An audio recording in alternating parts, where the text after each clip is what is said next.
I left my home to live in another country, believing I was doing it for my family, and now I'm here wondering if this marriage can ever remain the same. I met with a therapist and I have told my wife that I forgive her. I have said it so many times because everyone believes forgiveness is the only way forward, but the truth is that deep inside my heart, forgiveness is still very hard to me. I did not cheat on my wife, not once, not before our marriage, not during our marriage. I've always been very deliberate about that part of my life because I grew up watching my father leave my mother for another woman.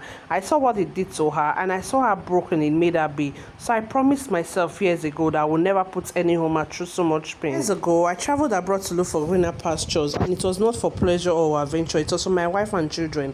I stayed there for 4 years, 4 long years away from home, and during that time, I worked hard, secured citizen, and did everything I could to create a better life for my family. Everything was going on well till I returned back to Nigeria in December, and I was very happy to be home. But something felt different. Then I started noticing certain things. There was a number saved on my wife's phone as Abigail. That number called her very often. Suddenly, my wife started putting password on her phone. Anytime I asked to use her phone to do something, she always gave me an excuse. This went on for a very long time, but I didn't know how to deal with it. One day, she told me she was going for a church vigil, and we are Catholic. We don't usually have night vigils like that, except something special is going on. I asked her where exactly she was going. She first mentioned our church, then quickly changed the story and said a friend invited her to another church. Immediately she left, I drove to the church she mentioned, and it was closed completely. There was no vigil at all, so I went to the friend's house she mentioned. When she came outside the house to see me, she was very confused, and when I mentioned something about church, she had no idea what I was talking about. I went back home hoping my wife would return, but she wasn't there.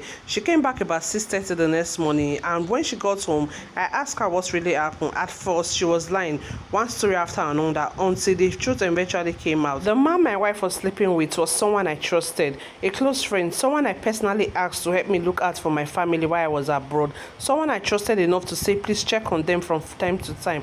That night, I sat down and cried. I cried like a baby, not because I am weak, but because I loved my family deeply. I built my life around them and everything. Enjoyed abroad for my wife and children. Our family has begged, my family has begged, and everyone keeps saying I should forgive her. But the truth is, everything she does irritates me now, and I'm no longer happy in this house. The peace I once had is gone. I keep asking myself if those years I spent abroad was for nothing, because I left my home and lived in another country believing I was doing it for my family, and now I'm sitting here wondering if this marriage can ever survive. She now looks like a stranger to me.